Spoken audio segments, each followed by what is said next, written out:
السلام عليكم، أهلا بكم. اليوم إن شاء الله كاين فيديو ثاني، يعني يزيد يوضح على الفيديو اللي حطيته البارح على القلب والبنية تاعو، وثاني الدورة الدموية التي تتم بواسطة يعني بواسطة يعني عن طريق القلب. اللي راح نتكلموا فيهم عن الأوردة اللي هما ليفا، على ليزارتير اللي هما الشرايين، وعلى اللنف اللي هو اللمفاتيك، يعني السائل اللمفي اللي يساهم في الدفاع تاع الجسم تاعنا. كيما راكم تشوفوا عندنا 4 حجيرات للقلب، يعني كات كافيتي. عندنا لي زوراي اللي هما الأذنين، عندنا لا غوش وعندنا لا دروات، وعندنا لي فونتريكيل، عندنا دروات وغوش اللي هما البطين الأيمن والبطين الأيسر. عندنا تاني 4 لي فالف اللي هما مصممات اللي بيهم يدخل الدم وما يخليش يخرج، يعني كي يحب يخرج يعني يفتحوا الصمامات باش يخرج الدم، كي يخرج الدم يتغلقوا باش يعاود يتعمر من جهة واحدة أخرى.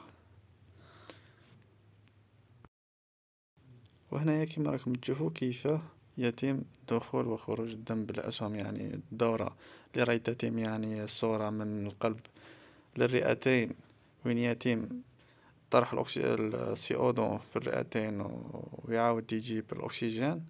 والدورة الثانية والدورة الكبرى كما قلنا هي يعني ذهاب الدم من القلب إلى جسم الإنسان من أجل توزيع الأكسجين والمغذيات، والعودة يعني جمع الفضلات والسي2 يعاود يرجع إلى القلب. الذهاب يكون عن طريق الشرايين اللي هما لي زارتير، يبعث الدم في الشرايين، والعودة يكون عن طريق ليفا الأوردة. شكرا لكم، متابعة طيبة في الفيديو سيشرح أكثر مع الصور. شكرا لكم.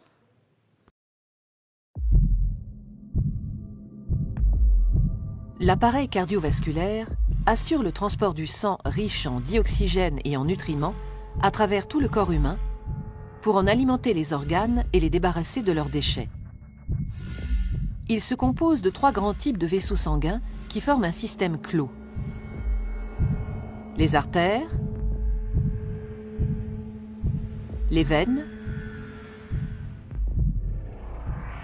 et les capillaires. Ces 3 types de vaisseaux composent un ensemble de 100 000 km de long à travers tout le corps.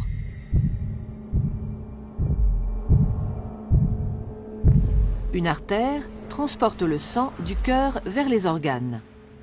Les veines, à l'inverse, le transportent des organes vers le cœur. L'artère est donc un vaisseau partant du cœur. La veine, un vaisseau arrivant au cœur.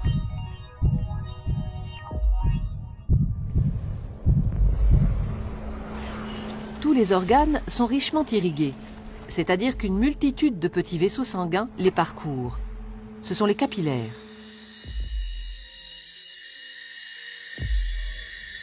Les capillaires relient entre elles artères et veines dans les organes. C'est donc au niveau de ces vaisseaux très fins que les échanges se font entre le sang qui apporte nutriments et dioxygène et les organes qui se débarrassent du dioxyde de carbone et des autres déchets. Plus un organe est actif, plus l'apport de sang et les échanges sont importants. Les échanges ne sont possibles que parce que le sang circule en permanence dans les vaisseaux en sens unique. Il est mis en mouvement par le cœur qui fonctionne comme une pompe. Ce moteur de la circulation sanguine est un muscle creux et cloisonné. À chaque contraction, il propulse du sang dans les artères. Le cœur possède 4 cavités avec un côté droit et un côté gauche, composés chacun d'une oreillette et d'un ventricule. Le côté droit reçoit le sang pauvre en dioxygène. Le côté gauche, au contraire, le sang enrichi en dioxygène après son passage au niveau des poumons. Chaque contraction le propulse dans les artères. Au cours d'un battement normal du cœur, le sang pauvre en dioxygène, renvoyé par les organes, pénètre dans l'oreillette droite par la veine cave. La contraction de l'oreillette droite le fait passer dans le ventricule droit, qui, en se rétractant à son tour, l'expédie dans les poumons par l'artère pulmonaire.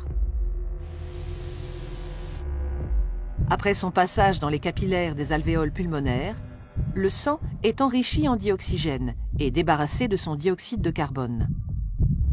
Il revient alors dans l'oreillette gauche par les veines pulmonaires. La contraction de l'oreillette gauche le pousse dans le ventricule gauche qui le propulse lui-même dans l'aorte pour être distribué dans les artères de l'ensemble du corps. Et ce cycle, vital pour l'organisme et l'être humain, se répète à l'infini.